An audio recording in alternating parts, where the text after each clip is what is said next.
hind leg. Like, I can give you a good example. An old boyfriend that I had told me that he didn't believe that that kind of magic worked because when he was a little boy, he put a list of all the toys he wanted for Christmas, and then he buried it under the rock and said, this is what I want for Christmas, and I'm going to get them, because he really believed in magic. And then he went back the next day expecting all the toys to be under the rock, but they weren't there. And so he said he stopped believing in magic. And then I said, well, did you end up getting all those toys over the course of your life? And he said, yes, I actually did get them, but it was like, Christmas after Christmas after Christmas. So even though it might not be like an immediate reciprocity, that kind of magic works over time. And when voodoo doctors, will send, curses or healing, time is a very funny thing with those. It doesn't necessarily happen overnight. Same with the law of attraction. Like, people say you'll get rich overnight if you just set your intention or attract the right thing, but sometimes these things take an entire lifetime to accomplish. It just depends. What were some of the more interesting reactions you received to your book? I've gotten a lot of interesting reactions, actually, because I tried to write it for the people who love The Secret. Yes. That are just like, Secret's awesome, I love it. And I didn't want to be disparaging to them or make them feel like they're ignorant, because this material is not available anywhere. I mean, I rooted through a lot of Hermetic ancient texts to make it available and quote a lot of scripture, and there's a lot of Bible stuff in there too. Jesus uses law of attraction. As you think, so shall you be. Right. All that kind of stuff. Mind cure, that's all law of attraction stuff. And so I wanted to present it to them so that they would like it. And I've gotten two specific reactions. They either love it or they hate it. The ones that don't like it feel like they don't understand what I'm talking about, and they don't. I think it's because they don't want to feel like they're causing harm by doing the law of attraction. And the last chapter of the book is called Some Secrets Should Be Kept. And I kind of give some examples of how you can actually harm people by doing this, because it all comes from somewhere. People think this money just comes out of nowhere, but if you're getting money, it's coming from someone else. And us Americans, with our entitlement, all our money is, taken from the whole rest of the world. And we just hog it all here, and then everyone else is suffering everywhere else. And people don't really want to think about that. Like Rhonda Byrne in her mansion in Montecito, I doubt really wants to imagine that even though she has all these millions of dollars, that people in the rest of the world have nothing. So for that reason, I think some people don't really like it, because they don't like to face up to that. And then I've had the opposite end where people were like, I had no idea about this, I didn't realize the implications, they were very excited that I made the history available to them. So for me, that's what made it worthwhile, is that I could give people access to that information that they hadn't even considered, that are actively using the law of attraction and performing voodoo, that they didn't even know what they were doing, and I was able to show them that, they should think about it a little more. Aside from the fact that you're able to retire now and never work again. Yeah, right. After you're writing a book for feral houses. Yeah, totally. It's like everything just rains from the sky. Everything just rains from the sky now. Yeah, totally. What's some of the more interesting reactions you received to this latest book? The more interesting reactions have been that it's been accepted. Yeah. These covers, first of all, one thing you'll learn when going through the book and just studying the subject in general is that sex sells, we know that. Sex sells cars, sex sells everything. Sex sells drugs. These covers, all the women on the covers, it's as if only women are drug users, not men. That's true. All the figures on the covers of these things are gorgeous women in a state of half undress or half ecstasy or wanting ecstasy. And I don't mean the drug, I mean just that state of mind. Sex and drugs have been married almost from the beginning. And it has a lot to do with when Europe was introduced to the Orient. And in the mid to late 19th century, Europe was just gaga over all things Oriental. And opium, new, exotic, a vice from the Orient that Europeans were totally unaware of. So opium smoking became very exotic and associated with sexuality, particularly in this country when Chinese immigrants brought their opium smoking habit with them.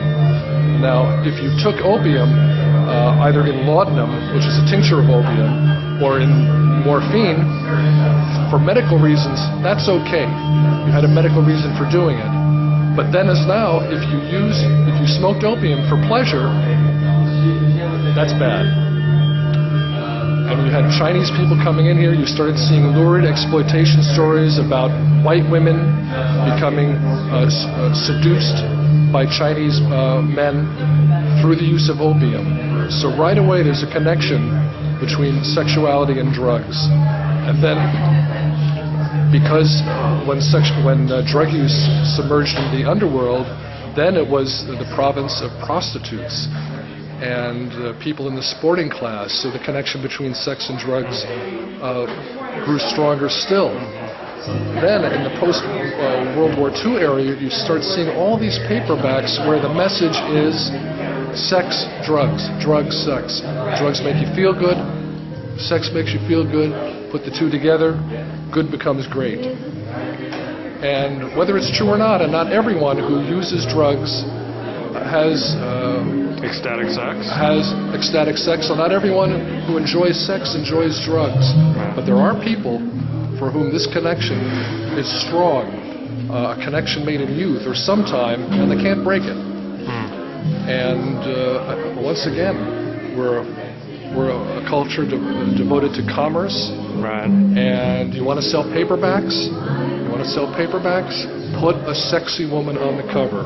Right. And once again, without belaboring the point too much, sex sells drugs. I disagree. You disagree? The only way to sell a paperback is to put a swastika and a blood in shape of a tear. And that's a surefire hit. Adam, we should. Which one of your books did you do that for? I didn't do any of my books that way. Why not? Wanting to Because for a I am long not time. an exploitative type of publisher. Yes, you are. I thought you were the publisher of Feral House. How can you call it exploitative? It's all very well researched. Adam, on the First of cover all- of our book, we should have put a naked lady with a swastika bleeding on her boob, and that's, we would have told like. You can millions hit of all people. sectors at Exactly. once. Yeah. Let I me just add that I put this book together. Well, first of all, I sold the idea to Adam about 3.5, almost 4 years ago. In a drug-induced haze? No, not Is at that all. when you- After they- Yeah, Taking I have to the come to grips with that. It actually came right off of Cinerama. I pitched the idea to Adam, They're great ideas, yeah. who went for it immediately. But I can't think of any other publisher in this country Yeah. who would have the nuts to put this book out. There really isn't anyone. Adam's the only guy who gives fair He's not an go ex- he to doesn't- serial killers. He's I not mean, exploitative. He's an Look, iconic everybody's human. he's got a painting of Joseph Stalin in his. Do you still where's your well- Joseph Stalin painting these days? Jody doesn't really care for that so much. It's now in the attic. It's not in the bedroom. Well, sometimes for special events, we'll bring it out. Am I hearing that the attic is becoming the new Feral House vault for all things that can't be in, mainstream? Yeah, there's an aesthetic taboo there. That's what Are it you is. limited on what you're allowed to publish now that you're married? No, because Process Media is our collaborative effort. At Feral House, she can't get even She can't near it. put her hands near. No, it. no, Okay. but that's a collaborative effort. And it's got the anima as well as the animus, and it's got all the, and we're getting really. And I wanted something. I had more womanly quality to it that I can't really reach that well. Other than the Suicide Girls. Yeah, well, yeah, that was of course yeah. So what role did you play in their books? Were you what the book? benevolent father figure? Were you the judging patriarch? Which book? Were you Which the book are you- supportive, nurturing? Their Well, books, Adam the helped one. a lot with my book. Yeah, how did he co-wrote And it? it came out of conversations that we had about The Secret, so it was. Did Yeah. he pull his totally- weight, or Oh, yeah, did he just yeah. like put his name on it and because No, he Maja wrote it all, and I just threw my name threw on his it. name on it? Yeah. No, Because I that's the way admit men that have now. treated women for thousands of years. Right, right. And then we suffer silently. Yeah, well, Maja was a good sport about the whole thing, taking away her credit, the proper credit. No, it was like we both And worked Jody on helped it too. together. Jody helped, yes. Totally. But it's, yeah, I mean, it's Maja's first book, and she's really